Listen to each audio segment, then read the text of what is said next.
Hello વિદ્યાર્થી મિત્રો, એજ્યુકટેકનો ચેનલમાં આપનું સ્વાગત છે। આજે આપણે શીખીશું ધોરણ 7 વિષય વિજ્ઞાન પાઠ 4 એસિડ, બેઝ અને ક્ષાર પાઠ 4ના સ્વાધ્યાયના પ્રશ્નોના જવાબની અહીં આપણે સમજ મેળવીશું। તો ચાલો શીખીએ પાઠ 4 એસિડ, બેઝ અને ક્ષાર। પ્રશ્ન નંબર 1, એસિડ તથા બેઝ વચ્ચેનો તફાવત જણાવો। એસિડ અને બેઝ વિશે લખીએ। પહેલું, તે સ્વાદે ખાટા હોય છે, જ્યારે બેઝ વિશે તે સ્વાદે તુરા અને સ્પર્શે ચીકણા હોય છે। તે ફિનોલ્ફથેનિલના દ્રાવણ સાથે રંગવિહીન જ રહે છે। તે ફિનોલ્ફથેનિલના દ્રાવણ સાથે ગુલાબી રંગ આપે છે। તે ભૂરા લિટમસ પેપરને લાલ બનાવે છે। તે લાલ લિટમસ પેપરને ભૂરું બનાવે છે। આ બંનેનો તફાવત છે। પ્રશ્ન નંબર 2, ઘરની ઘણી ચીજ વસ્તુઓ જેમ કે બારીના કાચ સાફ કરવામાં વપરાતા પદાર્થોમાં એમોનિયા હોય છે, જે લાલ લિટમસ પેપરને ભૂરું બનાવે છે। તેઓ કેવી પ્રકૃતિ ધરાવે છે? તો એમોનિયા બેઝિક પ્રકૃતિ ધરાવે છે, કારણ કે તે લાલ લિટમસ પેપરને ભૂરું બનાવે છે। પ્રશ્ન નંબર 3, લિટમસના દ્રાવણનો સ્ત્રોત જણાવો। આ દ્રાવણનો ઉપયોગ શું છે? લિટમસનું દ્રાવણ લાઇકેનમાંથી નિષ્કરણ કરીને મેળવાય છે। તેનો ઉપયોગ આપેલ દ્રાવણ એસિડિક છે કે બેઝિક તે નક્કી કરવા સૂચક તરીકે થાય છે। પ્રશ્ન નંબર 4, શું નિસ્યંદિત પાણી એસિડિક, બેઝિક કે તટસ્થ હોય છે? તમે તેને કેવી રીતે ચકાસશો? નિસ્યંદિત પાણી તટસ્થ છે। આપણે ભૂરા અને લાલ લિટમસ પત્રનો ઉપયોગ કરી તેની ખાતરી કરી શકીએ। નિસ્યંદિત પાણીમાં ભૂરું લિટમસ પત્ર અડકાડતા તેમજ લાલ લિટમસ પત્ર અડકાડતા તેના રંગમાં કોઈ ફેરફાર થતો નથી। આમ તે એસિડિક નથી તેમજ બેઝિક નથી, તેથી તે તટસ્થ છે। પ્રશ્ન નંબર 5, એક ઉદાહરણની મદદ વડે તટસ્થીકરણની પ્રક્રિયાનું વર્ણન કરો।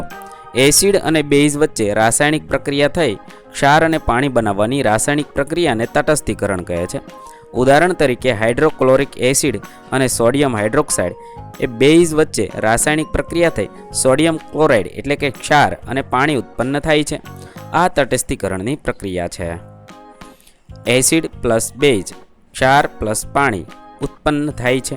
હાઇડ્રોક્લોરિક એસિડ એટલે HCl પ્લસ સોડિયમ હાઇડ્રોક્સાઇડ એટલે NOH, sodium chloride NaCl plus પાણી એટલે કે H2O થશે। પ્રશ્ન નંબર 6, સાચા વિધાનમાં T અને ખોટા વિધાનમાં F પર નિશાની કરવાની છે। 1, નાઇટ્રિક એસિડ લાલ લિટમસ પેપરને ભૂરું બનાવે છે। વિધાન ખોટું છે, તેથી F પર નિશાની કરીશું। 2, સોડિયમ હાઇડ્રોક્સાઇડ ભૂરા લિટમસ પેપરને લાલ બનાવે છે, F પર કરીશું। 3, સોડિયમ હાઇડ્રોક્સાઇડ અને હાઇડ્રોક્લોરિક એસિડ ભેગા મળતા તેનું તટસ્થીકરણ થાય છે તથા પાણી અને ક્ષાર બનાવે છે। વિધાન સાચું છે, તેથી T પર નિશાની કરીશું। 4, સૂચક એવો પદાર્થ છે કે જે એસિડિક અને બેઝિક દ્રાવણમાં જુદા જુદા રંગ દર્શાવે છે। વિધાન સાચું છે, તેથી T પર નિશાની કરીશું। 5, બેઝની હાજરીથી થતો દાંતનો ક્ષય થાય છે। વિધાન ખોટું છે, તેથી F પર નિશાની કરીશું। પ્રશ્ન નંબર 7, દોરજીના રેસ્ટોરન્ટમાં ઠંડા પીણાની થોડી બોટલો છે, પરંતુ કમનસીબે તેના પર લેબલ લગાડેલા નથી। તેને આ બોટલો ગ્રાહકના ઓર્ડર મુજબ પીરસવી પડે છે। એક ગ્રાહક એસિડિક પીણું, બીજો ગ્રાહક બેઝિક પીણું અને ત્રીજો ગ્રાહક તટસ્થ પીણું માગે છે। તો દોરજી કેવી રીતે નક્કી કરશે કે કયા ગ્રાહકને કયા પીણાની બોટલ પીરસવી? જવાબમાં લખી શકાય, દોરજી એસિડિક પીણું, બેઝિક પીણું અને તટસ્થ પીણું લિટમસ પત્રની કસોટી વડે નક્કી કરી શકશે। જે પીણું ભૂરા લિટમસ પેપરને લાલ બનાવે તે એસિડિક, જે પીણું લાલ લિટમસ પેપરને ભૂરું બનાવે તે બેઝિક, જે પીણું ભૂરા લિટમસ પેપર કે લાલ લિટમસ પેપર પર કોઈ અસર ન કરે તે તટસ્થ પીણું છે। પ્રશ્ન નંબર 8, સમજાવો આવું કેમ થાય છે? એ, જ્યારે આપણને એસિડિટી થાય છે ત્યારે એન્ટાસિડની ગોળી લઈએ છીએ। એસિડિટી એ જઠરમાં વધુ પડતો હાઇડ્રોક્લોરિક એસિડ બનવાને કારણે થાય છે।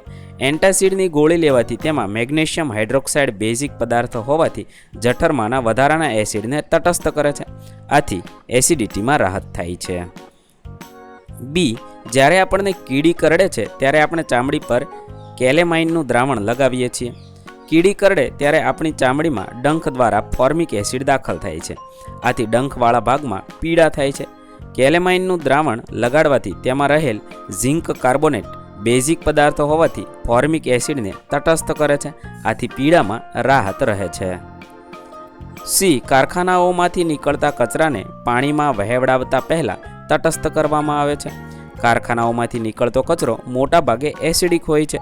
જો તેને પાણીમાં વહેવડાવવામાં આવે તો પાણીમાં રહેતા પ્રાણીઓ અને વનસ્પતિને નુકસાન પહોંચાડે છે. તેથી કચરાને પાણીમાં નિકાલ કરતા પહેલાં તટસ્થ કરવો જોઈએ. પ્રશ્ન નંબર 9. તમારી પાસે માત્ર હળદરનું જ સૂચક છે. તમને હાઇડ્રોક્લોરિક એસિડ, સોડિયમ હાઇડ્રોક્સાઇડ અને ખાંડનું દ્રાવણ ધરાવતા 3 પ્રવાહી આપવામાં આવેલા છે. તો તમે તેમને કેવી રીતે ઓળખી શકશો? આપેલ રસાયણોની 3 બોટલ 1, 2, 3 એના ઉપર લેગ લગાડો.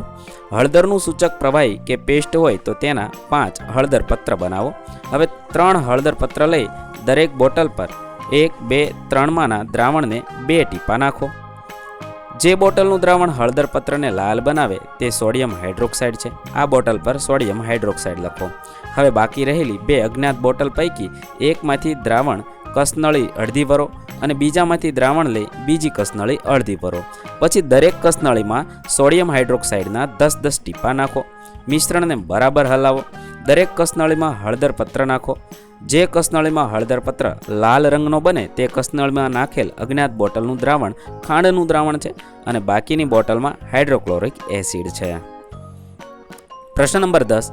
ભૂરા લિટમસ પત્રે દ્રાવણમાં ડૂબાડતા તે ભૂરા રંગનું જ રહે છે તો દ્રાવણની પ્રકૃતિ કઈ છે તે સમજાવો. ભૂરા લિટમસ પત્રને દ્રાવણમાં ડૂબાડતા તે ભૂરા રંગનું જ રહે છે તો દ્રાવણની પ્રકૃતિ બેઇઝ હોય અથવા તટસ્થ હોય. સમજૂતી. દ્રાવણ બેઇઝ હોય ત્યારે ભૂરા લિટમસ પેપર પર કાંઈ અસર કરતું નથી, એટલે કે તે ભૂરા રંગનું જ રહે છે. દ્રાવણ તટસ્થ હોય તો તેની બંને પ્રકારના લિટમસ પેપર પર કોઈ અસર પડતી નથી, એટલે કે તટસ્થ દ્રાવણ ભૂરા લિટમસ પેપરને ભૂરા રંગનું જ દર્શાવે છે. આમ દ્રાવણ બેઇઝ હોય કે તટસ્થ, ભૂરા લિટમસ પત્રને ભૂરા રંગનું જ દર્શાવે છે. પ્રશ્ન નંબર 11. નીચેના વિધાનોને ધ્યાનથી વાંચો. એ. એસિડ તથા બેઝ બધા જ સૂચકના રંગ બદલી નાખે છે. બી. કોઈ સૂચક એસિડ માટે રંગ પરિવર્તન દર્શાવે તો તે બેઝ માટે રંગ પરિવર્તન દર્શાવતું નથી.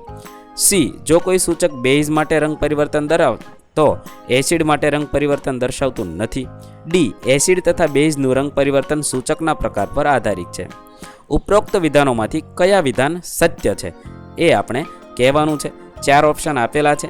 સાચો જવાબ થશે ચોથો, માત્ર ડી વિધાન સત્ય છે. અહીં આપણા પાઠ 4ના પ્રશ્નોના જવાબ પૂર્ણ થશે. વિદ્યાર્થી મિત્રો, ધોરણ 7ના વિજ્ઞાન વિષયના તમામ પાઠના પ્રશ્નોના જવાબના વિડીયો આપણી ચેનલ પર ઉપલબ્ધ છે, જે તમે ધોરણ 7 વિજ્ઞાન સ્વાધ્યાય નામના પ્લેલિસ્ટમાંથી મેળવી શકો છો. પ્લેલિસ્ટની લિંક વિડીયોના ડિસ્ક્રિપ્શનમાં આપેલી છે. વિદ્યાર્થી મિત્રો, આપેલા વિડીયોની જો તમારે પીડીએફની જરૂર હોય તો તમે આપણી એપ્લિકેશન સ્માર્ટ સાથી પરથી મેળવી શકશો. વિદ્યાર્થી મિત્રો, આપણી એપ્લિકેશન સ્માર્ટ સાથી પ્લે સ્ટોરમાં આવી ગઈ છે, જેની અંદર તમે બધા વિભાગ જોઈ શકો છો. તેની અંદર વિવિધ ધોરણ છે. ધોરણ ઉપર ક્લિક કરતા વિવિધ વિષય ખુલશે. વિષય ઉપર ક્લિક કરતા તેની અંદર આવતા પાઠ ખુલશે. તેની અંદરથી તમે પાઠ્યપુસ્તક પણ ડાઉનલોડ કરી શકો છો.